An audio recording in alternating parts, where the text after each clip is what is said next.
Hey, what's going on, everyone? Sly here with Flo. And Flo, your boy Jamarcus Russell, fired from his high school job. We're going to talk about that right now. But first, your boy Matt Hasselbeck out there at the Titan University a few days ago, and he was talking about Brock Purdy from NBC Bay Area, I think Jennifer Chan. And he had quite a bit to say about Brock Purdy and all the haters out there. Let's check this out real quick. Brock Purdy's a baller. I mean, people will say, oh, he doesn't have wow throws. BS. Like, turn the tape on. That dude has wow throws.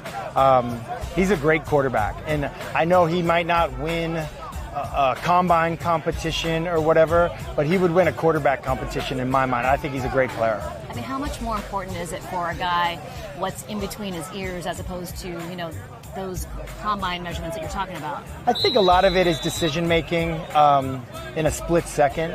It's also making the throw at the moment of truth. I use this example a lot with quarterbacks that I coach. The best golfers in the world, they make that putt the first time. Like, you don't get a second chance. Like, when the pressure's on, the moment is there, time to make the putt, they make the putt. And I think that's what Brock Purdy has done. He was given an opportunity, and he seized the opportunity, took advantage of it, and he made those big-time throws in a split second when they needed to be made. A lot of guys out there are like, oh, I could have done that. Yeah, but you didn't when the opportunity arose, and he took advantage of it, and I don't think he'll ever look back. All right, man. So what I take away from that, like the biggest part, was when he talked about all these other quarterbacks saying, oh, I could do that, but they never do it. That right there, when I heard that, I was like, all right, man, that's awesome, because a lot of quarterbacks out there, I'll say a name right now. I remember Cam Newton last year. Oh, I could do that if Shanahan was my coach. They never did it. What do you think about this, man? Mr. Hasselbeck out there talking about the Brock Star. Yeah, man. Pretty much everything Matt Hasselbeck says, besides calling game in playoff games, is usually right. Mm-hmm. This guy, he's smart. I'll give him that. He wasn't the most elite quarterback, but because he knew the game so well, he was able to play for 17 or 18 years. We always had to run up against them. But he's correct on this too, because how many guys had a chance before Brock Purdy came and solidified that spot? We had 5 guys under the Shanahan era so far, with the best being Jimmy G. But another thing Hasselbeck touched on, what separates, I think, Purdy from Jimmy G, who was pretty decent with the offense, was just that kind of the ability to go out and try to win the games. He's not afraid of that moment. He'll take that big throw. He's not afraid to throw it. A lot of times with Jimmy G, like I said, he knew where the routes were and stuff, but it was almost like he was trying not to lose the game. And in sports, any sport, doesn't even matter, across the board, you have to go out there and try to win it. So that was my biggest thing from what Hasselbeck said, and I 100% agree. Other than that, everything else he said about Brock Purdy, his work ethic, his decision making, all that stuff, it just shows why he's a great quarterback. What do you think, man? Yeah, a lot of these Pro Bowl quarterbacks, they love Brock Purdy. From Hasselbeck, who else was out there? Joe Montana, Steve Young. A lot of guys that know the game of football. And like you said, what Hasselbeck will be known for is for that game in overtime where it's like, I want the ball and I'm going to score, and they threw a pick six. But other than that, dude, the guy was a Pro Bowl quarterback. I think he was an All-Pro, and I believe, he made his team to the Super Bowl and could have won that damn Super Bowl with those refs. I remember that game. They were calling everything against them.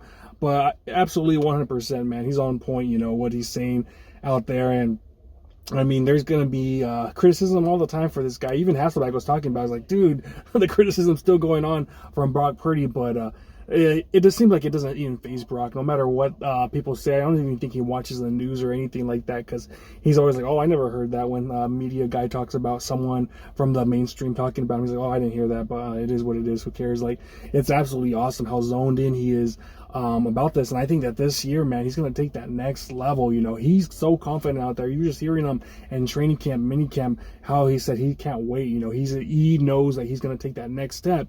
And I believe him, and I really do am confident in this guy. Even when we went through that 3-game losing streak, when all these guys were saying, he's done, we got to put in Sam Darnold, I'm like, dude, you guys did not see what he did his first year as a rookie. He had that dog in him. Even at Iowa State, not the talent around him, not many NFL players. I don't think any NFL players around him, but still able to compete in big games against Oklahoma, taking him down to the wire with a bunch of nobodies, putting Iowa State on the map. So I'm confident in this guy, and I think that he's going to have another big season, probably go for the MVP, and hopefully we get that sixth Lombardi, man. Yeah, man, and that's the biggest thing. The media to Brock Purdy, it's always just because he doesn't have the physical skill set that they love kind of like pitching out to the media. You know, they're always like, I want the big arm, the fast legs, everything like that. But it's that mental game at the end of the day when you're playing quarterback. It's nice having all that stuff, but how many times do you have where the quarterback is like an elite rusher that's going to go out and win you a Super Bowl? Not very often, right? It's all about how they dissect the game, the X's and O's, and that's what Brock Purdy does at his best. He's just able to freaking calculate what he needs to get done, and I'm just glad we got him as our quarterback. And speaking of guys with elite arms, look like they have all the talent in the world, Jamarcus Russell, man. Your boy, former Oakland Raider, one of the greatest arms actually in NFL history, could go on his knees and throw it 70, 80 yards. He got fired from his job. We saw that this weekend. He got fired for taking someone's check that was supposed to be donated to the high school and him cashing it over $70,000. Man, it's sad, man. From a guy that made over 40, 50, 60 million dollars. I don't know, so much guaranteed back then.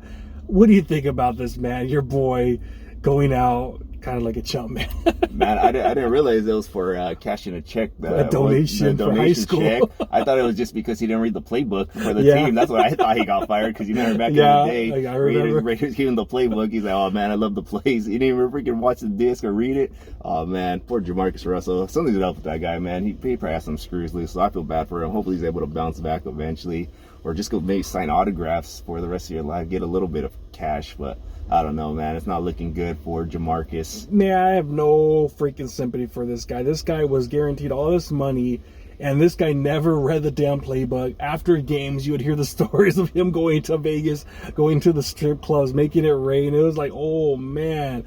And then he got out of the league, and then he was blaming the Raiders. I'm not the biggest Raiders fan out there. I'm not a fan at all. I hate the Raiders. But, man, ripping the Raiders for your wrongdoings out there, saying that it was their fault. It's like, dude, you never read the damn playbook.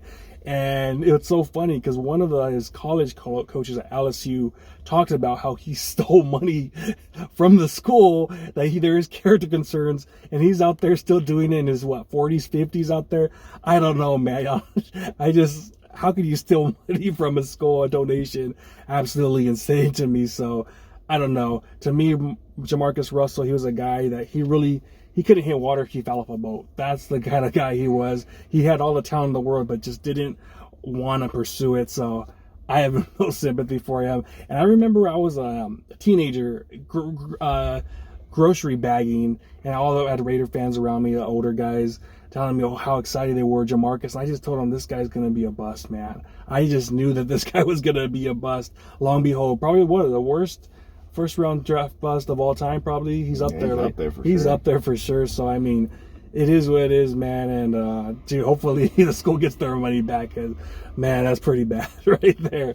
All right, well, you guys let us in the comments what you guys think about Hasselbeck's take on Brock Purdy. Also, let us know what you think about your boy Jamarcus Russell. Like, comment, subscribe, hit that notification bell. See y'all next time. Peace.